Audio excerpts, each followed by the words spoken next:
मैंने भी प्रयास किया है। मैं अर्चिता सिंह यूपीएस कटघरा ब्लॉक मनिहारी से हूँ और मैं अपना प्रतिवेदन प्रस्तुत करना चाहती हूँ। आज कल संस्था के सभागार में दिनांक 26/2/2023 को जीवन कौशल प्रशिक्षण कार्यक्रम में सर्वप्रथम कार्यक्रम का शुभारंभ ईश वंदना से हुआ। इसके उपरांत प्रथम दिवस प्रशिक्षण कार्यक्रम का प्रतिवेदन प्रशिक्षणार्थियों के द्वारा बड़े ही सुंदर तरीके से प्रस्तुत किया गया। तदुपरांत आज की गतिविधियाँ जैसे प्रारंभ होने को हों वैसे ही कल भी गतिविधियाँ स्टार्ट हुई और प्रथम सत्र का आगाज हमारे सुयोग्य और बेहतरीन संदर्भदाता श्रीमान पंकज चतुर्वेदी जी ने संप्रेषण कौशल कम्युनिकेशन स्किल से शुरू किया, जिसके अंतर्गत प्राकृतिक और अर्जित संप्रेषण क्या है इसकी पूरी व्याख्या की गई।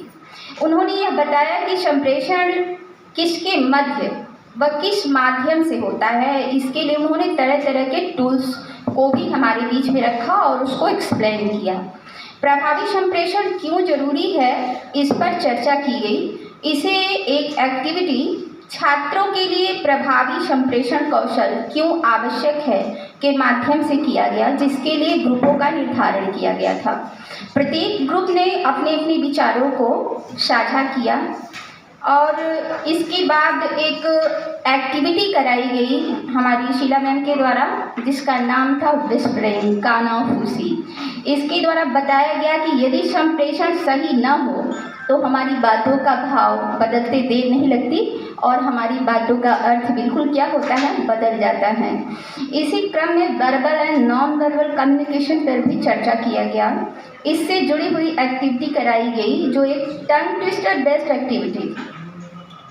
इसमें एक्टिविटी के रूप में कई प्रकार के टंग ट्विस्टर सर के माध्यम से पीपीटी के माध्यम से दिखाए गए और जिसको हम लोगों ने फॉलो किया और जिसमें से एक मैं आपके सामने रखती भी हूँ। 4 कचरी कच्चे चाचा 4 कचरी पक्के, पक्की कचरी कच्चे चाचा कच्ची कचरे पक्के। सही संप्रेषण न होने पर इसके भाव बदल जाएंगे और यही इस टूल्स का विज़न था कि हम अगर शब्दों को सही तालमेल के साथ नहीं परोसते हैं तो उसका भाव बदलते समय नहीं लगता है। कम्युनिकेशन स्किल एक व्यक्ति की विचारधारा, व्यक्तित्व और उसके गुणों और कमियों को दर्शाने का कार्य करती है। इसके साथ ही डिफरेंट टाइप्स ऑफ एक्सप्रेशन वाली एक्टिविटी कराकर उसकी भी व्याख्या की गई। नॉन वर्बल के अंतर्गत अशाब्दिक भावभंगिमा वाले यानी बिना बोले हुए शब्दों को हाव भाव के द्वारा प्रस्तुत करना और एक व्यक्ति के द्वारा जिसकी आंखों पे पट्टी बंधी हुई थी उसके द्वारा पहचाना जाना। रिस्पेक्टेड शीला मैम के द्वारा ये एक्टिविटी कराई गई और प्रत्येक विजेता समूह को स्टार ऑफ द इवेंट भी दिया गया। दूसरे सत्र के अंतर्गत हमारी मृदुभाषी हमारी प्रेरक श्रीमती सुमन मैम जो पूरे सदन की कार्रवाई को सुचारू रूप से चलाती हैं और बेहतर अपना परफॉर्मेंस रखती हैं, उनका बिंदु था पारस्परिक संबंध कौशल, इंटरपर्सनल स्किल, जिसके अंतर्गत उन्होंने इसकी शाब्दिक, व्यवहारिक एवं सैद्धांतिक व्याख्या की और हमारे आसपास के परिवेश से जोड़ करके स्वयं के उदाहरण के साथ इसको संदर्भित किया। संबंधों की प्रगाढ़ता से जुड़ा हुआ एक वीडियो क्लिप भी हमें दिखाया गया और उसकी व्याख्या की गई, जिससे ये स्पष्ट हुआ कि संबंध यदि 2 लोगों या समाज के मध्य है तो वो कैसा है। इसमें समाज के लोगों के आपसी रिश्तों पर भी प्रकाश डाला गया, जिसको मैम ने अपने यहाँ की यूनिटी के बीच के रिलेशनशिप का उदाहरण देते हुए हमें बेहतर तरीके से समझाया। प्रशिक्षणार्थियों से भी विचारों का आदान प्रदान हुआ। सभी ने अपने रिलेशन बच्चों के साथ कैसे हैं जैसी टिप्पणियों पर अपने विचार को व्यक्त किया। बच्चे से अध्यापक कैसे जुड़ेगा या किसी ग्रुप से व्यक्ति कैसे जुड़ता है, इन तथ्यों पर भी विचार लिए गए।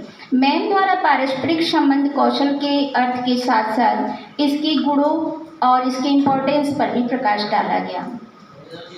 इंटरपर्सनल स्किल को जानकर प्रोफेशनल एवं पर्सनल लाइफ के अंदर बहुत हद तक सफल हुआ जा सकता है और इसकी कमी से व्यक्ति अव्यवस्थित भी हो सकता है। इसमें सुनने की क्षमता, शब्दों का चुनाव, पॉजिटिव नेगेटिव इफेक्ट्स, एटीट्यूड्स, अपने विचारों को संप्रेषित करने की क्षमता बहुत मायने रखती है।